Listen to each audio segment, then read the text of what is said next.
Hello दोस्तों, स्वागत है आपका माय यूट्यूब चैनल में। आज आपको अल्प प्राण और महाप्राण के बारे में बताएंगे।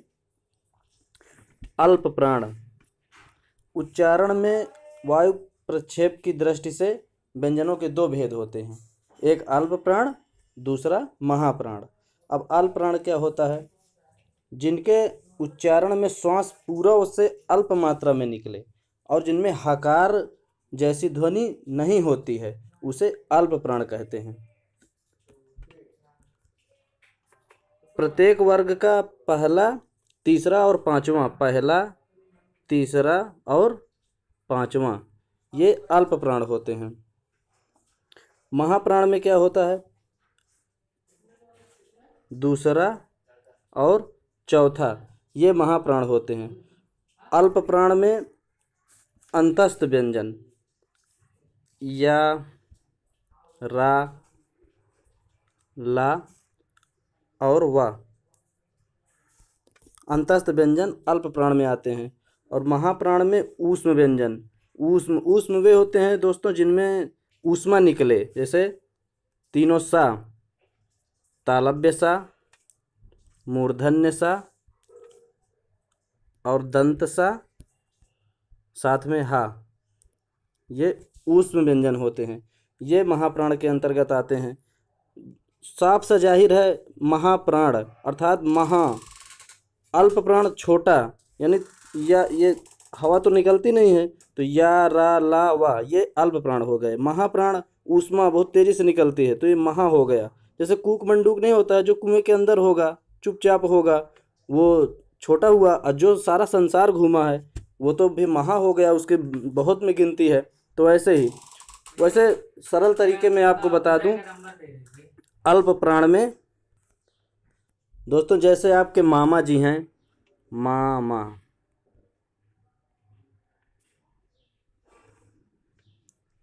मामा हो गए, इनमें आप ए जोड़ दीजिए। आप प्यार से बुलाते हैं मामा, आप कह दीजिए ए मामा, तो ये हो गया ये वाला अल्प प्राण, ये वाला महाप्राण, फिर ये वाला अल्प प्राण, ये महाप्राण और ये वाला फिर अल्प प्राण। यानी का, ये वाला खा, ये गा, घा और अंगा। तो अब आपको समझ में आ गया होगा अल्प प्राण, महाप्राण। अल्प प्राण में आप ले लीजिए या, रा, यानी अंतस्थ व्यंजन, और महाप्राण में ले लीजिए ऊष्म व्यंजन। फिलहाल मेरे हिसाब से अब आपको दिक्कत नहीं होनी चाहिए अल्प प्राण और महाप्राण में। इसके बाद हम आपको घोष और अघोष बताते हैं। दोस्तों अघोष वो होते हैं जिनमें पहला और दूसरा वर्ण आता है, जैसे का, खा, उसके बाद च वर्ग का चा, छा, फिर टा, ठा,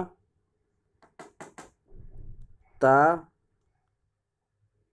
था, पा, फा और तीनों सा। आप देख लीजिए, सा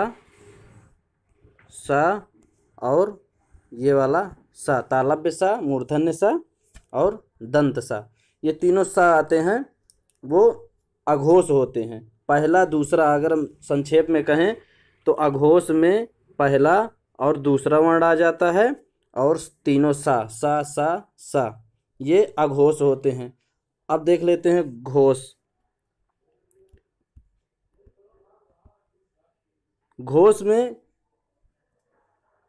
तीसरा, चौथा और पांचवा आता है। दोस्तों इसे सघोष भी कहते हैं, आप दुविधा में ना रहिएगा, इसे सघोष भी कहते हैं। घोष या सघोष बात एक ही है, अर्थात तीसरा, चौथा और पांचवा, जैसे गा, घा और अंगा, प्रत्येक वर्ग का तीसरा, चौथा और पांचवा आएगा, और इसमें या, रा, ला, वा और हा,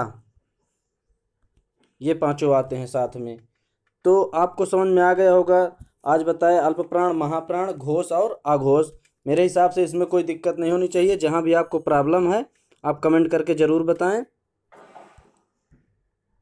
हम आपके लिए वीडियो बना देंगे जहाँ भी दिक्कत होगी। 2 लाइन कहूँगा दोस्तों कि देर से बनो लेकिन ज़रूर कुछ बनो। देर से बनो लेकिन ज़रूर कुछ बनो, क्योंकि ज़माना खैरियत नहीं दोस्तों, हैसियत पूछता है। आपकी हैसियत पूछता है। तो धन्यवाद दोस्तों। अगर चैनल को लाइक सब्सक्राइब नहीं किया है तो ज़रूर सब्सक्राइब कर लें। धन्यवाद।